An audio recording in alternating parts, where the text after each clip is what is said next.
খুব চিন্তায় পড়ে গেছি। হঠাৎ করে আমার এই ইসরায়েলি ইয়েলো ভ্যারাইটির ড্রাগন গাছগুলোর কী যে হয়েছে চলো দেখাই তোমাদেরকে। চিন্তার কোনো বিষয় নেই, তোমাদেরকে দেখাবো গোটা গাছ ভরে অজস্র ফুলের কুড়ি এসেছে। চলো তোমাদেরকে দেখাই।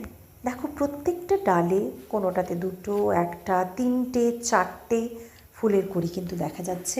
সঙ্গে সঙ্গে ছোট ছোট ফুলের বার্ডস এখনও দেখা যাচ্ছে, খুব ছোট, যেগুলো এখনও ফুলের কুড়ি হিসাবে প্রকাশ পায়নি।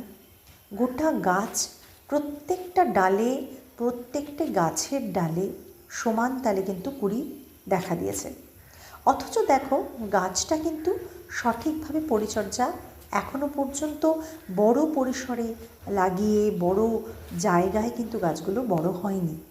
আমি প্রথম অবস্থায় ছোট্ট ছোট্ট ফলের যে ক্রেটগুলো হয় সেই ক্রেটের মধ্যে কিন্তু এই গাছগুলো লাগিয়েছিলাম। কোথাও তিনটে আছে লাগানো, কোথাও দুটো আছে, কিন্তু তা সত্ত্বেও অল্প জায়গাতে হওয়া সত্ত্বেও সেরকমভাবে খাওয়ার একা না পেয়ে সবার সাথে ভাগ করে গাছগুলো খাবার পেয়েছে, সেই পরিস্থিতিতেও কিন্তু গোটা গাছ ভরে ফুল দিয়েছে। সেই জন্যই আমি বলি ড্রাগন গাছ প্রচুর কিছু পরিচর্যায় দরকার পড়ে না।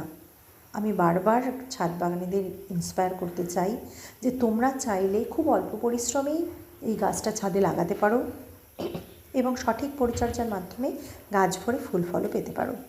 কারণ দেখো খুব বেশি জায়গায় কিন্তু এই গাছগুলো হয়নি, এবং আমি শুধুমাত্র টাইম টু টাইম নাইট্রোজেন খাওয়ার, এখন ফুল ফলের টাইমে পটাশিয়াম সালফেট, প্রতি 15 দিন অন্তর অন্তর ফাঙ্গিসাইড একটা স্প্রে, এবং তার সঙ্গে সঙ্গে মাইক্রোনিউট্রিয়েন্ট, আমি এই কটা জিনিস ব্যবহার করার দরুন গাছের হেলথ প্রচণ্ড ভালো এবং ফুলে কিন্তু গাছ ভরে গেছে।